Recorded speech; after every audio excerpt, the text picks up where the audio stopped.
नमस्कार दोस्तों, astro Ajay channel के तहत जो भी श्रोता दर्शक ज्योतिष प्रेमी साथी जुड़े हैं उन सभी का स्वागत, वंदन और अभिनंदन करता हूं।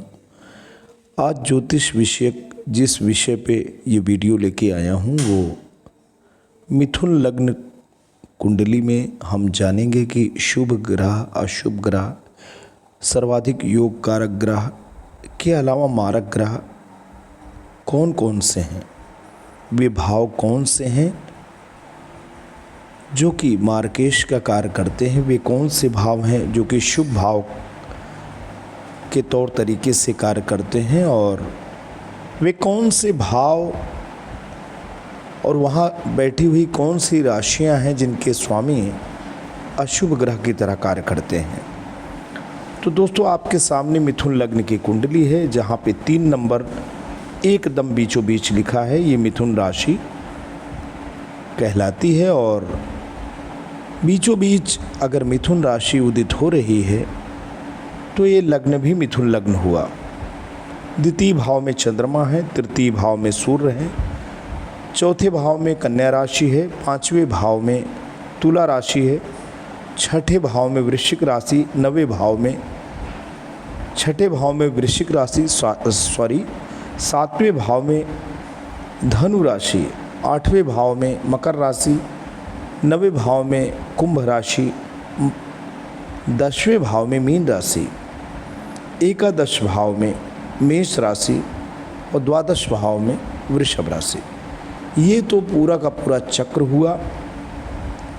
अब यहाँ पे हम देखेंगे कि मिथुन राशि 3 नंबर की केंद्र में है।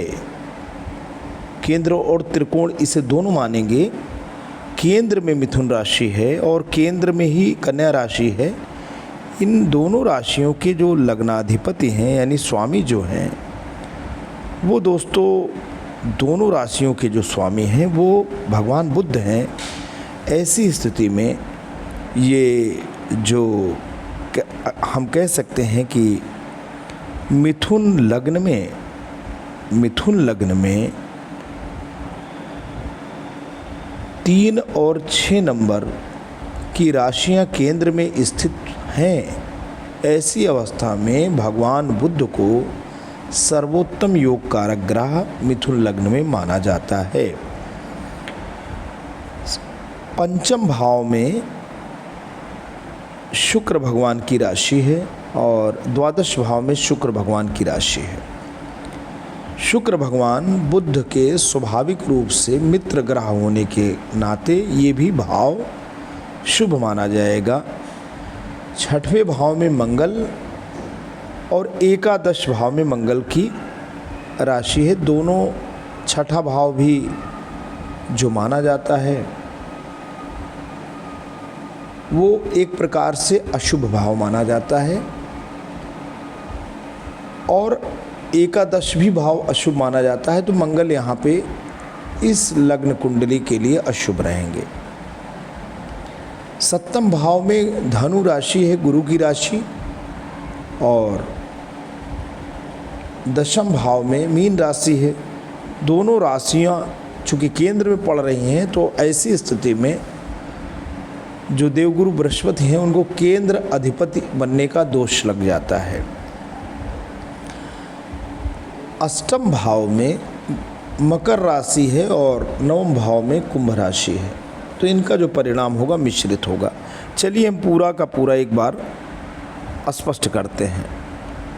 योग कारक यानी शुभ ग्रह मरकरी मिथुन लग्न के लग्नेश प्रथम भाव के स्वामी 3 नंबर और चतुर्थ भाव के स्वामी केंद्र में 6 नंबर का स्वामी होने के कारण यह सबसे शुभ ग्रह हैं।